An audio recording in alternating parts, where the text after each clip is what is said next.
Você já se perguntou quanto custaria um dia do seu negócio fechado? Cada vez mais os negócios são responsáveis não somente por seus produtos e serviços, mas também pelas comunidades, pelos fornecedores e por toda a sociedade com os quais se relacionam. Desafios e perspectivas do compliance em âmbito associativista. Este será o tema do nosso vídeo. Passaremos por 9 importantes pilares que constroem um programa efetivo de compliance e que pode ser aplicado ao seu modelo de negócios.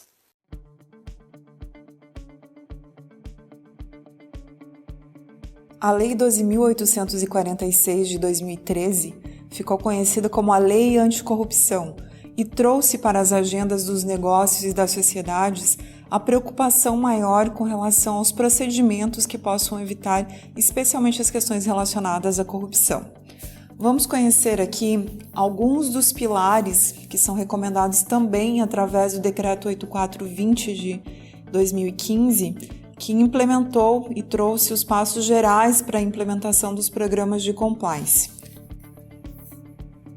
O primeiro pilar fala sobre o suporte da alta administração, ou seja, qual é o tom da liderança, qual é o tom que vem de cima, quais são as ações, os exemplos práticos e as condutas que devem ser observadas pelos gestores das instituições, das empresas, no tocante à implementação do programa de compliance. O comprometimento da alta liderança, ele pode ser traduzido em declarações escritas aos empregados, interação constante com os colaboradores, engajamento e envolvimento na prevenção e exemplo e cumprimento das regras. Ou seja, é o liderar pelo exemplo. Em outras palavras, podemos dizer que não basta apoiar, não basta participar de reuniões ou declarar o seu entusiasmo nas comunicações de compliance. É preciso, de fato, liderar pelo exemplo. O segundo pilar fala sobre a avaliação de riscos. É um pilar extremamente importante e é um dos principais nessa implementação do programa de compliance. Por quê? Porque a partir da avaliação de riscos, a empresa, a organização, ela vai olhar para dentro da sua estrutura, para dentro da sua lógica de mercado e vai reconhecer, vai observar quais são os riscos aos quais a sua atividade está inerente. A avaliação de riscos é uma das etapas mais importantes na implementação do programa de integridade, do programa de compliance. Isso porque é nela que se conhece todos os riscos potenciais e os seus impactos para que a organização alcance os seus objetivos. Afinal, cada empresa está sujeita a problemas diferentes de acordo com o seu tamanho, o mercado de atuação e também a sua cultura organizacional. O terceiro pilar fala sobre os códigos de conduta e as políticas de compliance. Traz todas as políticas a serem adotadas na empresa, não apenas para manter a conformidade com as leis, como também garantir uma cultura de integridade e valorização de comportamentos éticos. Vamos falar aqui sobre 5 dicas efetivas para a implementação de um código de conduta. A mensagem do presidente ou do dirigente da instituição, que tenha uma linguagem acessível, que converse com o seu público, que seja objetivo, traduza de forma clara quais são os valores, as condutas esperadas pela empresa na relação com os seus stakeholders. Também ele deve ter perguntas e respostas e introduzir cada um dos assuntos relevantes para o programa de compliance. As políticas de compliance, elas devem detalhar os conceitos trazidos pelo Código de Conduta, ou seja, elas vão traduzir de forma prática e bastante orientativa quais são as políticas que devem ser seguidas por todos aqueles que se relacionam com o seu negócio. Como exemplo, podemos citar as políticas de cortesias comerciais, de viagem e entretenimento, conflitos de interesses, entre outras que tenham relação direta com o seu negócio. O quarto pilar fala sobre os controles internos. A empresa deve criar mecanismos de controle para assegurar que os riscos sejam minimizados, tanto no nível interno quanto no nível externo. Os próprios registros contábeis e financeiros, por exemplo, são usados para transparecer a realidade do negócio. O quinto pilar fala sobre treinamento e comunicação, extremamente importante para que a cultura de compliance, a cultura de integridade, ela possa ser absorvida por todos.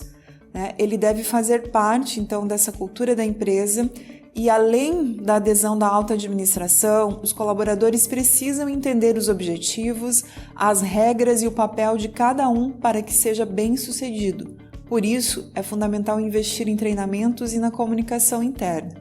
Esses treinamentos podem ser utilizados através de diversos mecanismos, online, workshops, certificações, treinamentos para todos os níveis, incluindo terceiros, um reforço contínuo por meio de materiais, estudos, notícias, utilizando os canais de comunicação da sua empresa, do seu negócio, e que eles fortaleçam então a disseminação dos valores, das normas, políticas e procedimentos sobre a conduta ética e íntegra.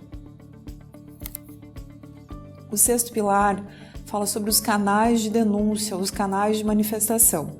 Uma vez que estejam conscientes sobre a importância do compliance, os colaboradores precisam de canais de denúncia, que eles sejam ativos e sirvam para alertar sobre violações ao Código de Conduta. Ou seja, deve manter-se e-mails, telefones e outras formas de comunicação à disposição dos colaboradores. Sabe aquela famosa caixinha de sugestões? Ela pode ser um excelente canal de comunicação, desde que o tratamento dado às manifestações recebidas seja encaminhado e direcionado de forma correta, garantindo, entre outros, o sigilo do denunciante e do manifestante. O sétimo pilar fala sobre as investigações internas. Feita uma denúncia, a empresa precisa investigar qualquer indício de comportamento antiético e ilícito que tenha sido noticiado. Em seguida, deve-se tomar as providências necessárias com as devidas correções e, conforme o caso, as punições. O oitavo pilar fala sobre a due diligence. O programa de compliance não pode ficar restrito ao comportamento das organizações. Fornecedores, representantes, distribuidores e outros parceiros devem ser submetidos a uma rigorosa due diligence, ou seja, é importante avaliar o histórico de cada um deles antes de se estabelecer uma relação contratual. O nono e último pilar, ele fala sobre a auditoria e o monitoramento. O último dos pilares do programa de compliance trata exatamente da sua manutenção. Ele deve ser contínuo, avaliando sempre se está sendo bem executado e se as pessoas estão de fato comprometidas com as normas e se cada um dos pilares está funcionando como esperado. Ou seja, aquilo que não se mede, não se gerencia. Finalizando aqui a nossa conversa sobre os pilares de estruturação de um programa de compliance, talvez vocês possam estar se perguntando: meu negócio é um negócio pequeno, eu não tenho toda essa estrutura, como que eu organizo o meu programa de compliance? Bem, a resposta é que o seu programa de compliance ele deve ser sob medida, ou seja, deve ser do tamanho do programa de integridade da sua empresa, deve estar de acordo com aquilo que você consegue estruturar e de fato tornar ativo. Lembrando que um programa de compliance ele não pode ser um programa de gaveta, um programa em que a gente coloca valores em uma parede, mas de fato ele não é incorporado internamente. Então ele deve ser sob medida. O próprio decreto 8420 estabelece alguns critérios exclusivos para as pequenas empresas, então ele diminui um pouquinho o rigor formal, traz algumas dicas super importantes, as quais eu recomendo que vocês conheçam e aprimorem através das dicas que nós trouxemos aqui dos 9 pilares baseados na LEC, Legal, Ethical and Compliance, que é a referência para esse trabalho que nós apresentamos. Alguns temas também são fundamentais na estruturação do seu programa de compliance. Uma delas é a recomendação que todo o programa de compliance vise a defesa dos direitos humanos, dos trabalhadores, dos consumidores, da ordem econômica e do meio ambiente, independente das atividades. Como exemplos, podemos ter já dentro dessa estrutura a CLT, as normas técnicas de contabilidade, o Código de Defesa do Consumidor, que já são instrumentos que podem ser adequados e incorporados ao seu programa de compliance. Todo programa de compliance ele deve englobar o combate à corrupção. Deve também englobar o combate ao conflito de interesses. e as infrações contra a ordem econômica, ou seja, o aumento arbitrário de lucros, o exercício abusivo de posição dominante e atos que prejudiquem a livre concorrência.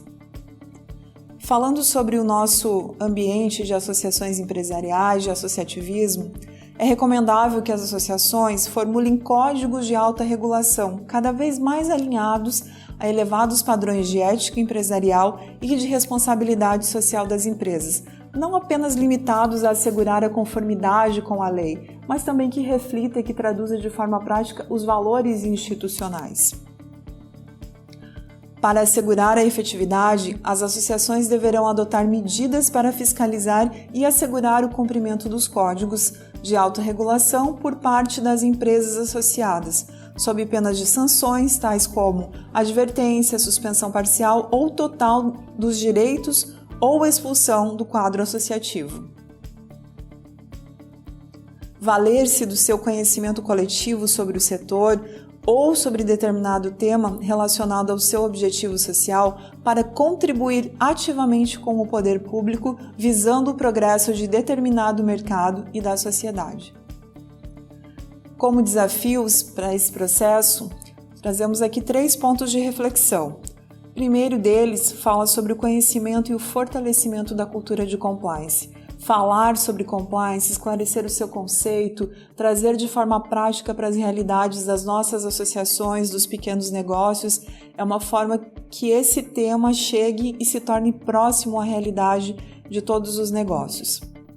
O panorama normativo, ele também é apresentado aqui como um desafio para que a gente possa conectar a um setor tão específico que é o do associativismo e também a própria cultura de negócios das pequenas empresas e a produção de conhecimentos de conteúdo específicos ao associativismo e aos pequenos negócios. Um dos compromissos que a Federação também traz e lança alguns materiais que podem ser utilizados como consulta e fonte de inspiração para as nossas associações e para todas as empresas associadas que queiram aprimorar ou implementar o seu programa de integridade, o seu programa de compliance.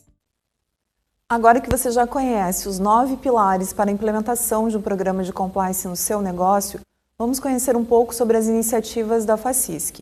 A FACISC vem realizando um trabalho no sentido de fortalecer a cultura de compliance a nível associativista. Como uma das estratégias para esta ação, organizou a Rede Catarinense de Compliance, com o propósito de reunir entidades e empresas para o fortalecimento dessa cultura em âmbito estadual. Internamente, já estamos desenvolvendo algumas ações super importantes, as quais convidamos você a conhecer.